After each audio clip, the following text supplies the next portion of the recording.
যে আমরা ন্যায়ের পক্ষে কথা বলবো, ইনসাফের পক্ষে কথা বলবো, তখন অনেকে হাত ধরে বলেছিল, হামজালা ভাই জাতীয় সংসদে যখন যাবেন একটু বললেন হাদি হত্যার বিচারটা যেন হয়। আজকে যে সন্তানটা ন্যায়ের পক্ষে কথা বলেছিল, ইনসাফের আওয়াজ দিয়েছিল, আমাদের মতোই যুবক, মাননীয় স্পিকার, তিনি এই যে স্বপ্ন বুনেছিল এক সুন্দর বাংলাদেশ করবার, রাস্তার ভিতরে সেই স্বপ্ন থামিয়ে দেওয়া হয়েছে। এই বিচার যদি না হয় তাহলে আমাদের মতো হামজালাদের নিরাপত্তাও রাস্তায় কেউ দিতে পারবে না, মাননীয় স্পিকার। এজন্য আপনার মাধ্যমে আমি বলতে চাই, হাদি হত্যার বিচার যেন সুনিশ্চিত করা হয় মাননীয় স্বরাষ্ট্রমন্ত্রীর মাধ্যমে। মাননীয় স্পিকার, আর একটি কথা, আমি আর বেশি লম্বা দীর্ঘ আলোচনা করব না। আমার এলাকায় মাদক নিয়ে বড় মুশকিলে আছি, প্রশাসনের সেই সহযোগিতা আমি পাচ্ছি না।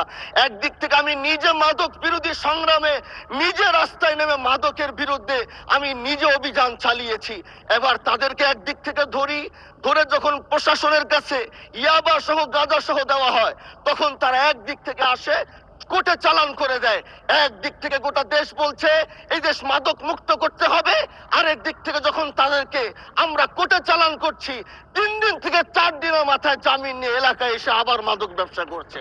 এজন্য মাননীয় আইনমন্ত্রীকে বলবো, আপনি এই ইয়াবা গাঁজা যেই বড় বড় নেশাগুলো আমাদের দেশে বেশি সচরাচর চলছে, এই বিষয়ে আইনটাকে আরেকটু মজবুত যদি করবেন, তাহলে আমরা মনে করব আমরা এই দেশ আর এই সমাজটাকে আমরা হয়তো আগামীর বাংলাদেশ, আগামীর যারা যুবক, মাননীয় স্পিকার আপনার খারাপ লাগবে, যুবকগুলো গ্রামের তারা ধ্বংস হয়ে যাচ্ছে।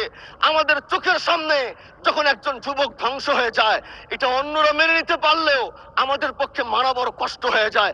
আমরা দেশটাকে বাঁচাতে চাই, আমরা আগামীতে ওরকম কিছু যুবক তৈরি করতে চাই যারা নেশা ধরবে না, তারা পড়াশোনা করবে, তারা দেশের জন্য ফিকির করবে। মাননীয় স্পিকার, আমি সত্যের পক্ষে থাকবো, আমি অন্যায়ের বিরুদ্ধে সোচ্চার থাকবো, আমি গণমানুষের কণ্ঠ হয়ে করব।